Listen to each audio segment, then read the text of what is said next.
Hello दोस्तों, स्वागत है आप सभी का हमारे चैनल दी खटोराय पर। और जैसा कि आप सभी को पता है, हम दिशा साइकोलॉजी, दिशा मनोविज्ञान की किताब पढ़ रहे हैं दोस्तों, जिसमें हमने 6 भाग कंप्लीट कर दिए हैं। अगर आपने वो कंप्लीट नहीं करें तो पहले उन वीडियोस को देखें, उसके बाद इसे स्टार्ट करें। 7वां भाग अधिगम कर्ता, लर्नर।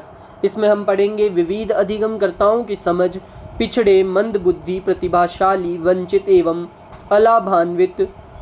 अलाभान्वित, विशेष योग्य बालक, बाल अपराधी। सबसे पहला प्रश्न, निम्न में से कौन सी पिछड़े हुए बालकों की विशेषता नहीं है? उत्तर है चौथा, कम बुद्धि रखते हैं। ये विशेषता नहीं है। इसके अलावा तीनों उनकी विशेषता हैं, जो कि हैं पहला, अपनी प्रकृति प्रदत्त योग्यताओं से कम स्तर की शैक्षिक उपलब्धि का प्रदर्शन करते हैं। दूसरा, सामान्य विद्यालयी कार्य के साथ वे गति नहीं रख पाते। तीसरा, अपनी आयु के बालकों से काफ़ी पिछड़ जाते हैं। व्याख्या, पिछड़े हुए बालक वे हैं जो अपने सहपाठी से उपलब्धि में पीछे हैं। इनमें प्रतिभावान बालक भी हो सकते हैं व सामान्य बालक भी। जिन बालकों की शैक्षिक उपलब्धि अपनी आयु के अन्य बालकों से निम्न रहती है, वो क्या कहलाते हैं? उत्तर है पहला, पिछड़े बालक।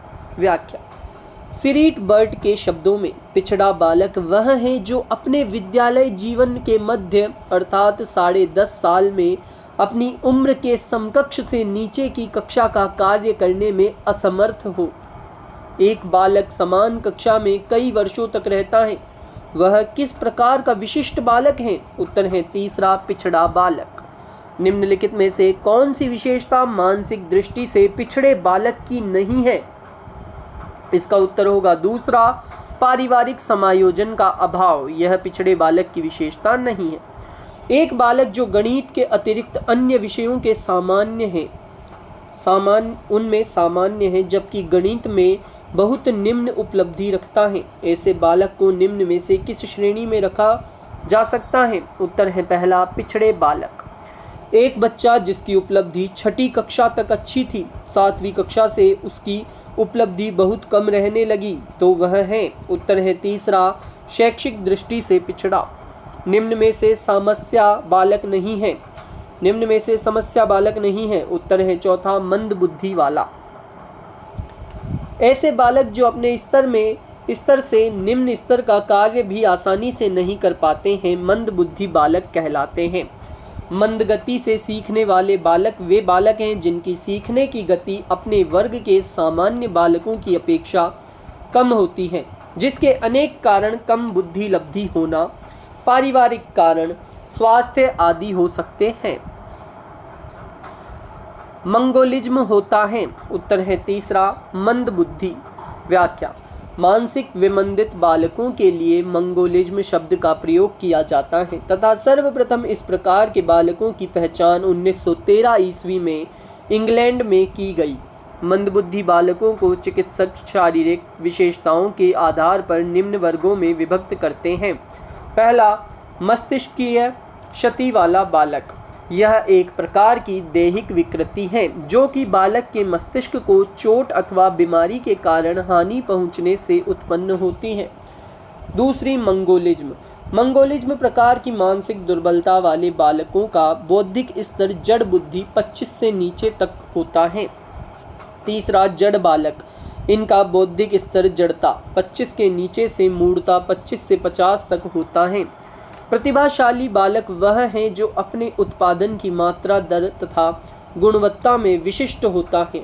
यह कथन दिया गया है। उत्तर है तीसरा, R.W. टेलर द्वारा। व्याख्या, ऐसे बालक जो अपने स्तर से उच्च स्तर का कार्य भी आसानी से कर लेते हैं, प्रतिभाशाली बालक कहलाते हैं। टर्मन ने अपने अध्ययन के बाद बताया कि प्रतिभाशाली बालकों की बुद्धि लब्धि 140 होती है, जबकि अन्य मनोवैज्ञानिक 120 से 140 बुद्धि लब्धि वाले विद्यार्थियों को प्रतिभाशाली मानते हैं। प्रतिभाशाली बालकों के शिक्षण हेतु प्रायोजना विधि सर्वश्रेष्ठ विधि है, जिसे प्रोजेक्ट मेथड कहते हैं इंग्लिश में। प्रतिभाशाली बालकों की विशेषता है। उत्तर है उपर्युक्त सभी, यानी मानसिक क्रिया की तीव्रता, दैनिक कार्यों में भिन्नता, अमूर्त विषयों में रुचि। व्याख्या, प्रतिभाशाली बालकों की विशेषताएं। ये बालक सफलता के लिए उन्मुख रहते हैं।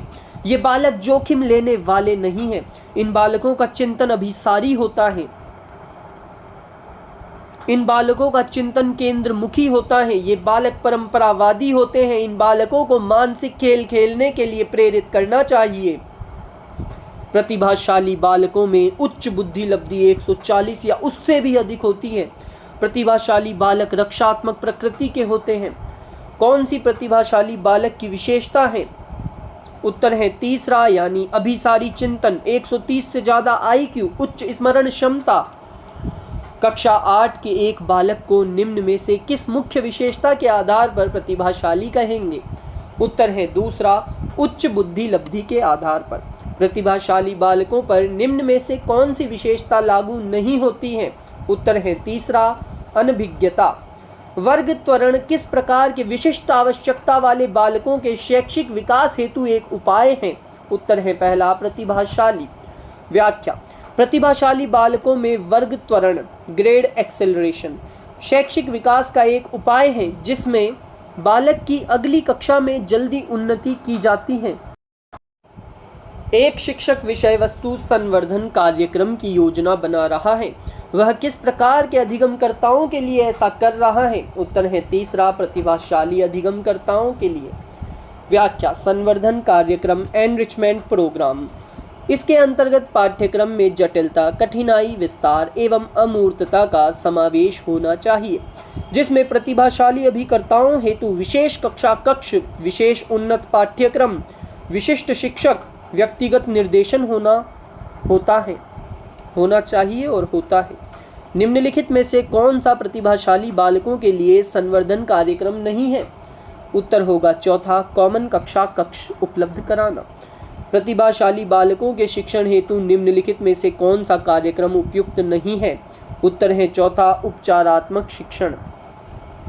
उपचारात्मक शिक्षण पिछड़े और मंदबुद्धि बालकों के लिए उपयुक्त होता है, न कि प्रतिभाशाली बालकों हेतु।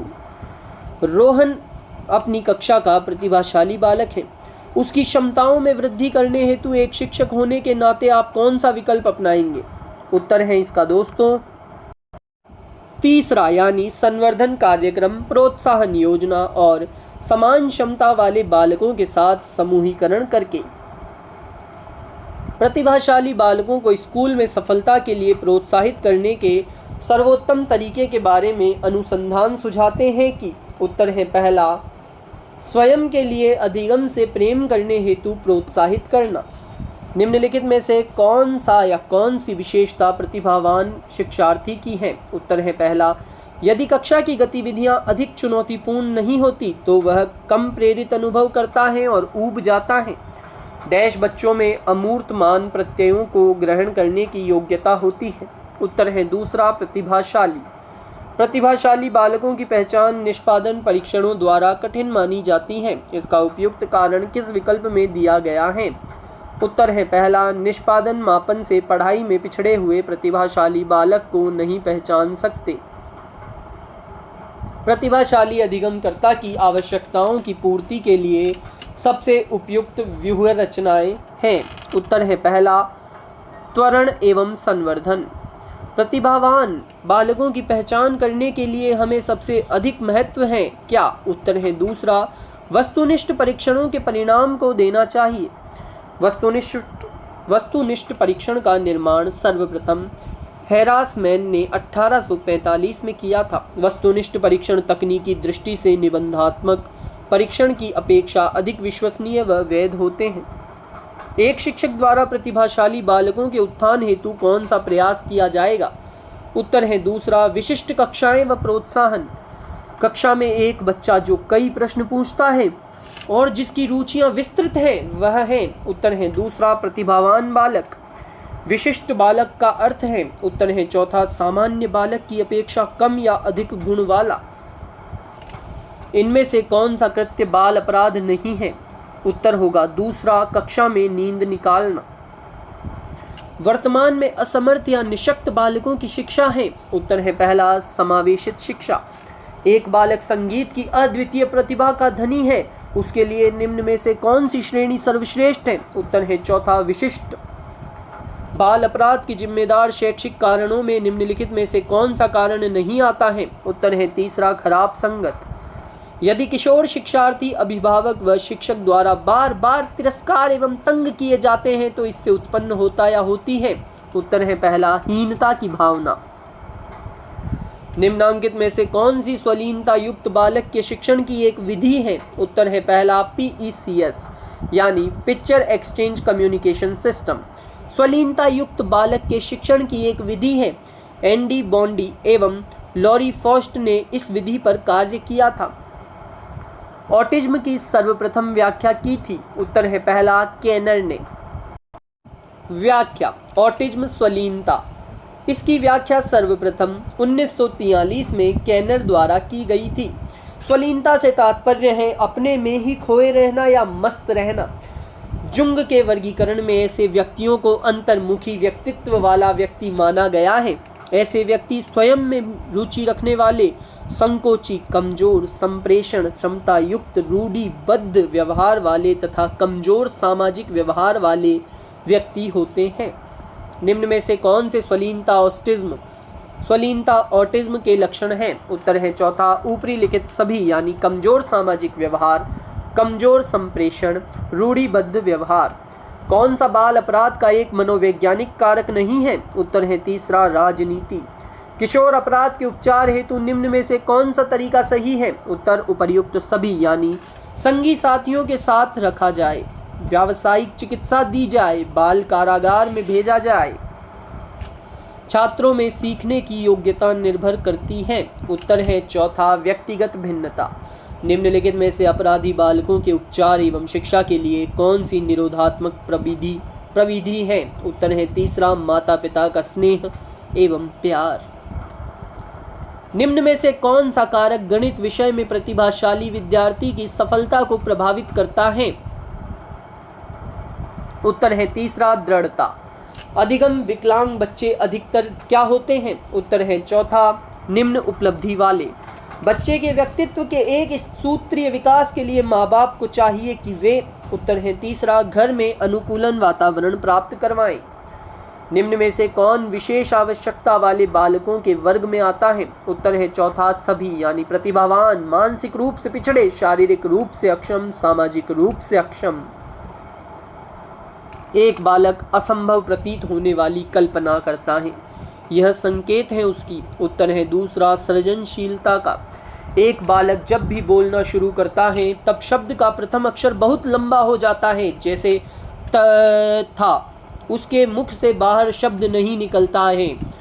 यह किस प्रकार का वाणी दोष है? उत्तर है तीसरा, हकलाना।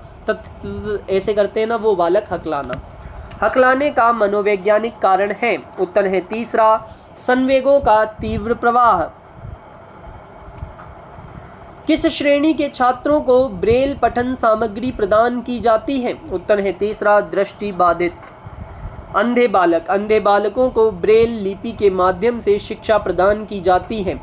अंधे बालकों की शिक्षा के लिए लुइस ब्रेल ने 1830 के लगभग एक विधि बनाई जो ब्रेल लिपि के नाम से जानी जाती है। बहरे बालक। बहरे बालकों की शिक्षा के लिए ओष्ठवाचन एवं सांकेतिक विधि का प्रयोग किया जाता है। भारत में किस आयु वर्ग के बालक द्वारा किए गए अपराध को बाल अपराध कहा जाता है? उत्तर है चौथा, 18 वर्ष से कम। बाल अपराध विज्ञान का जनक सीजर लाम्ब्रोसो को माना जाता है। लाम्ब्रोसो व गोडार्ड ने निम्न बुद्धि स्तर को बाल अपराध का कारण माना है। पहला, बाल अपराध का संबंध बालक के व्यक्तित्व के सभी पक्षों से होता है, जैसे सामाजिक पक्ष, संवेगात्मक पक्ष, मानसिक पक्ष। किसी भी पक्ष में समायोजन करने में यदि बालक असफल रहता है तो वह बालक बाल अपराधी बन जाता है।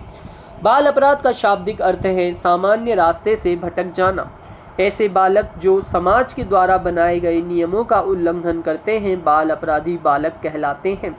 बाल अपराधी बालक की उम्र 18 वर्ष से कम होती है। इनका IQ निश्चित नहीं किया जा सकता है। अधिगम बाधित या असमर्थ बच्चे अधिकतम क्या होते हैं? उत्तर है चौथा, निम्न उपलब्धि वाले। इनमें से कौन सा कृत्य बाल अपराध नहीं है? उत्तर है दूसरा, कक्षा में नींद निकालना। व्याख्या, बाल अपराधी के कृत्य। चोरी उठाईगिरी करना। दूसरा भगोड़ापन करना। तीसरा निरुद्देश्य भटकना। चौथा जेब काटना। पांचवा धोखाधड़ी करना, ठगी करना। छठा जुआ खेलना, सट्टा। सातवां यौन अपराध करना। आठवां हत्या कर देना। नौवां उपद्रव, हमला, लड़ना एवं क्रूरता दिखाना। 10वां संपत्ति को क्षति पहुंचाना। 11वां मादक पदार्थों का सेवन करना। निम्न में से कौन सा कृत्य अपचारी के अंतर्गत आता है? उत्तर है पहला जुआ खेलना। बाल अपराध का मनोवैज्ञानिक कारण है। उत्तर है पहला अवरुद्ध इच्छा। बाल अपराध का कारण नहीं है। उत्तर है चौथा उचित घरेलू वातावरण। कौन सा बाल अपराध का प्रकार नहीं है? उत्तर है चौथा भाई बहनों के साथ बहस। बाल अपराध का कारण है। उत्तर है पहला माता पिता में अनबन रहना। निम्न में से किस स्थिति में सजा लाभदायक हो सकती है? उत्तर है पहला जब बालक समझे कि सजा उसे नहीं उसके गलत व्यवहार के कारण दी गई है। बहिर्मुखी विद्यार्थी अंतर्मुखी विद्यार्थी से किस विशेषता के आधार पर भिन्न होता है? उत्तर है दूसरा मन ही मन परेशान होने की अपेक्षा अपनी भावनाओं को अभिव्यक्ति करता है। निम्न में से कौन सी व्यू रचना या अभिप्रेत लैंगिक अंतरों को मद्देनजर रखते लैंगिक समता की भावना के विपरीत है? उत्तर है तीसरा लड़कों को समस्याओं के समाधान और विश्व पर नियंत्रण रखने के लिए उनकी योग्यता पर उनको आत्मविश्वास विकसित करने के लिए सहयोग प्रदान करें। मेरडिथ के अध्ययन के आधार पर कहा जा सकता है कि सामान्य रूप से उन परिवारों के बालक क्या होते हैं जो सामाजिक स्तर से ऊंचे होते हैं? इसका उत्तर है दोस्तों दूसरा, यानी अधिक स्वस्थ एवं विकसित होते हैं। व्याख्या। अच्छी सामाजिक एवं आर्थिक स्थिति वाले परिवार में बालक उचित पोषण प्राप्त करता है, स्वच्छ रहते हैं तथा शारीरिक व मानसिक रूप से अधिक स्वस्थ व विकसित पाए जाते हैं। ऐसे बालकों में बेहतर जीवन प्रत्याशा तथा श्रेष्ठ विकास पाया जाता है। हस्तशिल्प की शिक्षा दी जानी चाहिए। उत्तर है पहला मंदबुद्धि बालक को। व्याख्या। मानसिक रूप से पिछड़े या मंदबुद्धि बालक वे हैं जो किसी भी शारीरिक या मानसिक रोग के कारण मंदबुद्धि का परिचय देते हैं। इन बालकों की बुद्धि लब्धि सामान्य बालकों से कम होती है। इनमें सोचने, विचारने व समझने की शक्ति कम होती है। छात्रों को चोरी करने की आदत को कैसे दूर किया जा सकता है? उत्तर है दूसरा उदाहरण देकर।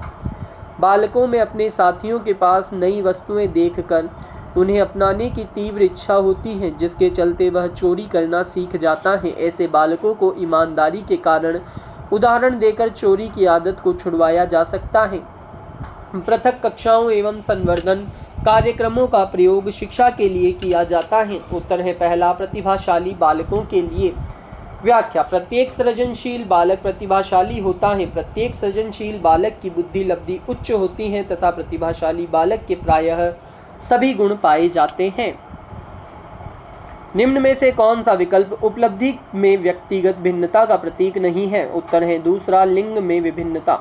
समस्यात्मक बालक के उपचार हेतु निम्न में से उपयोगी प्रयास हैं। उत्तर है चौथा एकांत में समझाकर। निम्न में से कौन सा कथन मनस्तापी बालक से संबंधित नहीं है? उत्तर है दूसरा इनका व्यवहार सामान्य होता है। निम्न में से कौन सी विशेषता सामाजिक रूप से वंचित वर्ग के विद्यार्थियों की नहीं है? उत्तर है दूसरा नियमित स्वास्थ्य संबंधी देखभाल नहीं मिलती। निम्नलिखित में से कौन सा समाज विरोधी बालक के बारे में सत्य नहीं है? समाज विरोधी बालक के लक्ष्य यथार्थवादी होते हैं। उत्तर है तीसरा समाज विरोधी बालक के लक्ष्य यथार्थवादी होते हैं। निम्नलिखित में से कौन सा चोरी का कारण नहीं हो सकता? उत्तर है दूसरा अभिभावकों का नियंत्रण व अनुशासन। निम्नलिखित में से कौन से विशिष्ट बालकों की श्रेणी में नहीं आते? उत्तर है तीसरा लंबे बालक। निम्नलिखित में से परिवार संबंधित बाल अपराध का कारक कौन सा है? उत्तर है पहला विघटित परिवार। निम्न में से कौन सी प्रविधि बालकों को अनुशासन सिखाने के लिए उचित है? उत्तर है दूसरा प्रजातांत्रिक प्रविधि। सुधार स्कूल स्थापित किए गए हैं। उत्तर है पहला बाल अपराधियों के लिए। मंदित मना बालकों को शिक्षित करते समय शिक्षक को यह ध्यान रखना चाहिए कि वे उत्तर है पहला व्यवसाय संबंधी कौशल सीख लें। बालकों में व्यक्तिगत विभेद के मुख्य कारण हैं? उत्तर है चौथा मानसिक गुण। समस्या समाधान नहीं है। उत्तर है चौथा संगीत संबंधी योग्यता के बारे में। निम्न में से कौन सा कारक समस्या समाधान में बाधक हो सकता है? उत्तर है तीसरा मानसिक वृत्ति। निम्न में से कौन सा पिछड़ेपन का कारण नहीं है? उत्तर है चौथा स्वस्थ वातावरण। व्याख्या कक्षा के कार्यों के औसत स्तर से पीछे रहना अथवा अध्ययन में औसत स्तर से पिछड़ना ही पिछड़ापन कहलाता है। पिछड़ेपन अथवा शैक्षिक मंदता के निम्न कारण माने जाते हैं। पहला सामान्य से कम शारीरिक विकास, दूसरा शारीरिक दोष व रोग, तीसरा निम्न सामान्य बुद्धि, चौथा परिवार की निर्धनता, पांचवा परिवार का बड़ा आकार, छठा परिवार के झगड़े, सातवां माता पिता की अशिक्षा, आठवां माता पिता की बुरी आदतें, नौवां विद्यालयों का दोषपूर्ण संगठन व वातावरण। प्रगतिशील परिवारों के बच्चों में अपेक्षाकृत कौन सा प्रेरक अधिक प्रबल होता है? उत्तर है तीसरा उपलब्धि। उपलब्धि अभिप्रेरक का तात्पर्य उत्कृष्टता के मानकों पर प्राप्त कर लेने की इच्छा से है। यह अभिप्रेरक पोषण परिवेश पर अधिक क्रियाशील रहता है। निम्न में से कौन सी सामाजिक रूप से वंचित बालक की समस्या नहीं है? उत्तर है तीसरा रहने के लिए स्वस्थ परिवेश। व्याख्या वंचित या अलाभान्वित बालक वे बालक हैं जो समुदाय के सामाजिक आर्थिक पिछड़े वर्ग से जुड़े हुए हैं एवं विद्यालयी व्यवस्था से लाभान्वित नहीं हो पाते हैं। निम्न में से कौन सी संस्था प्रशिक्षण नियमावली तथा कार्यक्रमों का विकलांगता पुनर्वास के क्षेत्र में भारत में क्रियान्वयन करता है? उत्तर है चौथा भारतीय पुनर्वास परिषद। व्याख्या भारतीय पुनर्वास परिषद की स्थापना 1986 में की गई तथा एक सांविधिक निकाय के रूप में मान्यता 22 जून 1993 को मिली। भारतीय पुनर्वास अधिनियम 1992 द्वारा भारतीय पुनर्वास परिषद को नीतियों कार्यक्रमों को विनियमित करने विकलांग व्यक्तियों के पुनर्वास एवं शिक्षा का दायित्व सौंपा गया।